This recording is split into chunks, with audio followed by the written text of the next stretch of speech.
বারবার গলায় কফ বা শ্লেষ্মা জমে। অনেক সময় মনে হয় নাকের পিছনের দিকের ভাগ দিয়ে এই শ্লেষ্মা আমাদের গলার মধ্যে পড়ছে এবং এই কফ অনেক সময় এতটাই আঠালো বা চিপচিপে হয়।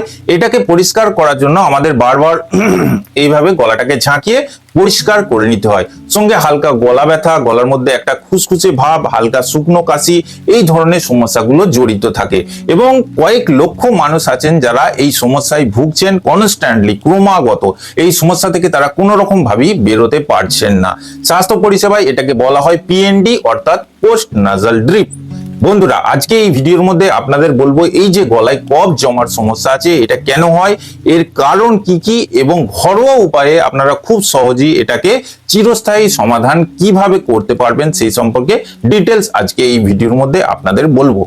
এখন আমি আপনাদের বলবো যে আমাদের গলার মধ্যে এই শ্লেষ্মা বা কফ আসে কেন বা জমে কেন। দেখুন, আমাদের নাকের যে লাইনিং থাকে এবং আমাদের সাইনাসেস অর্থাৎ নাকের দুপাশে কপালের উপরে যে ফাঁকা অংশগুলো থাকে যেগুলোকে সাইনাস বলা হয়ে থাকে, এই যে লাইনিং আছে টোটাল, এখানে কিন্তু প্রতিদিন প্রায় আধা লিটার মতো মিউকাসের সিক্রিয়েশন হয় এবং এটা কিন্তু কনস্ট্যান্টলি আমাদের নাকের পিছনের দিকের অংশ দিয়ে আমাদের গলার মধ্যে আসে। এটা আমরা কোনো রকম ভাবেই বুঝতে পারি না এবং এই শ্লেষ্মা বা মিউকাস পাতলা টাইপের হয়ে থাকে। কিন্তু যখন এটার পরিমাণ খুব বেড়ে যাবে এবং এই মিউকাস বা শ্লেষ্মা আঠালো বা চিপচিপে হয়ে যাবে, গাঢ় হয়ে যাবে, তখনই কিন্তু এটা আমাদের অস্বস্তির কারণ হয়ে দাঁড়ায় এবং এই গাঢ় কফ যখন আমাদের গলার দিকের অংশে নামবে তখন কিন্তু আমাদের গলার মধ্যে বসে যাবে বা আটকে যাবে। তখনই আমাদের বারবার গলাটাকে ঝাঁকিয়ে নিতে হবে পরিষ্কার করার জন্য। সুতরাং আপনারা বুঝলেন যে এই আমাদের নাকের যে লাইনিং এবং সাইনাসের যে ক্যাভিটি আছে, এই জায়গাতে কিন্তু প্রতিদিন ক্রমাগতভাবে মিউকাসের সিক্রিয়েশন হয়। এটার কারণ হলো আমাদের এই লাইনিংটাকে ক্লিয়ার রাখার জন্য এবং আমাদের ব্যাকটেরিয়াল ইনফেকশন, ভাইরাল ইনফেকশন, এই সব সমস্যা থেকে বাঁচানোর জন্য। অসুবিধা হয় তখনই যখন এই মিউকাসের সিক্রিয়েশনটা প্রয়োজনের থেকে বেশি বেড়ে যায় এবং গাঢ় হয়ে যায় অর্থাৎ আঠালো হয়ে যায়। এবার আপনাদের বলবো যে এই যে মিউকাসের সিক্রিয়েশন হচ্ছে এটা কেন গাঢ় হয়ে যায় বা এর পরিমাণটা কেন বেড়ে যায়, যেটা আমাদের অসুবিধা বা অস্বস্তির কারণ হয়ে দাঁড়ায়। এক নম্বর কারণ হলো অ্যালার্জি। যারা অ্যালার্জি প্রবণ মানুষ আছেন তাদের মধ্যে কিন্তু এই গলায় কফ জমার সমস্যা সব থেকে বেশি হতে দেখা যায়। অল্পেতেই তাদের অ্যালার্জি হয়ে যায়। ধুলো, ধোঁয়া, ফুলের রেণু, ডাস্ট, কাঠের গুঁড়ো বা বিভিন্ন রকম সেন্টের মধ্যেও তাদের কিন্তু অ্যালার্জি হয়। এই ধরনের অ্যালার্জি প্রবণ মানুষদের মধ্যে অনেক সময় ইউসিনোফিল বাড়া থাকে বা তাদের অ্যালার্জি আইজি লেভেল খুব বেশি বাড়া থাকে, তাই তারা সারা বছর ধরে অ্যালার্জির সমস্যায় ভোগেন এবং সঙ্গে সঙ্গে এই গলায় কফ জমার সমস্যায় ভোগেন। সঙ্গে সঙ্গে তাদের কিন্তু অ্যালার্জিক রাইনাইটিসের সমস্যাও জড়িত থাকে।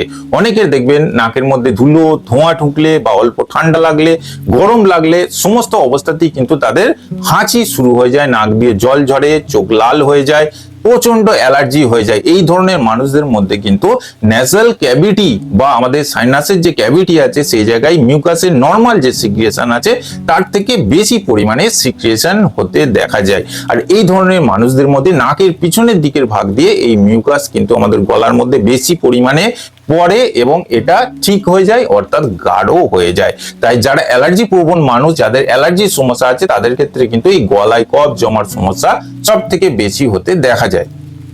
দুই নম্বর হচ্ছে সাইনোসাইটিস। যাদের ক্রনিক এবং অ্যাকিউট সাইনোসাইটিসের সমস্যা আছে, যারা ক্রনিক সাইনোসাইটিসের সমস্যায় ভোগেন, তাদের কিন্তু গলায় কফ জমার সমস্যা সারা বছর ধরে হতে দেখা যায়। এমনকি যাদের নাকের মধ্যে পলিপস বাড়া থাকে, নাক বন্ধ থাকে, এই ধরনের মানুষদের মধ্যে কিন্তু গলায় কফ কনস্ট্যান্টলি জমতে থাকে এবং বসতে থাকে। সেটা আঠালো এবং চিপচিপে ধরনের কফ বসে যায়, যেটাকে বারবার ঝাঁকিয়ে ঝাঁকিয়ে গলাটাকে পরিষ্কার করতে হয়। তিন নম্বর কারণ হচ্ছে ইনফেকশন। যাদের ব্যাকটেরিয়াল ইনফেকশন এবং ভাইরাল ইনফেকশন হয়েছে তাদের মধ্যেও কিন্তু কনস্ট্যান্টলি গলার মধ্যে কফ জমতে থাকে। এমনকি যাদের চেস্টের ইনফেকশন আছে বা ফুসফুসের ইনফেকশন আছে তাদের মধ্যে এই ধরনের সমস্যা হতে দেখা যায়। আরেকটি গুরুত্বপূর্ণ কারণ যেটা কোনো রকমই ধরা পড়ে না, সেটি হলো জিইআরডি অর্থাৎ গ্যাস্ট্রো ইসোফেজিয়াল রিফ্লাক্স ডিজিজ। অনেকের ক্ষেত্রে হাইপার অ্যাসিডিটির সমস্যা হয়। এই কারণে স্টোমাকের যে অ্যাসিড আছে সেটা আমাদের খাদ্যনালী বেয়ে উপরের দিকে উঠে যায়, গলার কাছাকাছি এসে যায়। এটা থেকে এক ধরনের ইরিটেশন তৈরি হয়, যে কারণে আমাদের গলার মধ্যে কফ জমতে থাকে। এছাড়া ঠান্ডা বাতাস, গরম বাতাস নাক দিয়ে ঢুকলে অনেক সময় দেখা যায় যে আমাদের কিছু ফুডের মধ্যে সেন্সিটিভিটি থাকে, অ্যালার্জি থাকে, সেই সমস্ত কারণেও আমাদের মিউকাসের সিক্রেশন দ্বিগুণ তিনগুণ বেড়ে যায়, তার সঙ্গে অ্যালার্জিক রিয়াকশন পর্যন্ত হয়। অনেকে বিভিন্ন রকম মেডিসিন নিয়ে থাকেন, যেমন বার্থ কন্ট্রোল পিল বা হাই ব্লাড প্রেসারের যেসব মেডিসিন আছে, এইসব খেলেও কিন্তু আমাদের নাক এবং গলার মধ্যে যে মিউকাসের সিক্রেশন আছে সেটা বেড়ে যায় এবং সেই শ্লেষা বা কফ ঠিক বা গাঢ় হয়ে যেতে দেখা যায়।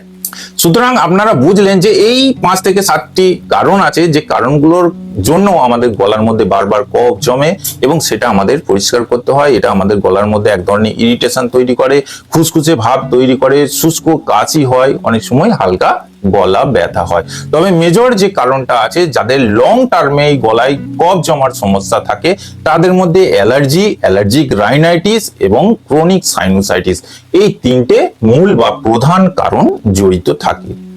এইবার আপনাদের বলবো যে ঘরোয়া উপায়ে খুব সুন্দরভাবে, খুব সহজে এই গলার মধ্যে যে শ্লেষা বা কফ জমে, এই সমস্যা থেকে পার্মানেন্টলি আপনারা কিভাবে মুক্তি পাবেন। 1 নম্বর হচ্ছে লিউক ওয়ার্ম ওয়াটার, অর্থাৎ হালকা উষ্ণ জল। সারাদিনে যখন আপনি জল পান করছেন, সেই জলটা যেন হালকা উষ্ণ হয়। এই উষ্ণ জল আপনি পান করুন, এতে কিন্তু গলার কফ খুব সুন্দরভাবে তরল হয়ে যাবে বা পাতলা হয়ে যাবে, আস্তে আস্তে ক্লিয়ার হয়ে যাবে। যখন আপনি গরম জল পান করবেন, তখন দেখবেন যে চিপচিপে বা আঠালো কফ আছে, সেটা কিন্তু খুব সুন্দরভাবে ক্লিয়ার হয়ে যাবে। তাই দিনে 4 থেকে 5 বার যদি হালকা উষ্ণ গরম জল পান করতে পারেন, এটা গলার মধ্যে যে কফ জমে থাকে সেটা খুব সুন্দরভাবে কমে যেতে দেখা যায়। জল পানের পরিমাণ অবশ্যই বাড়াতে হবে।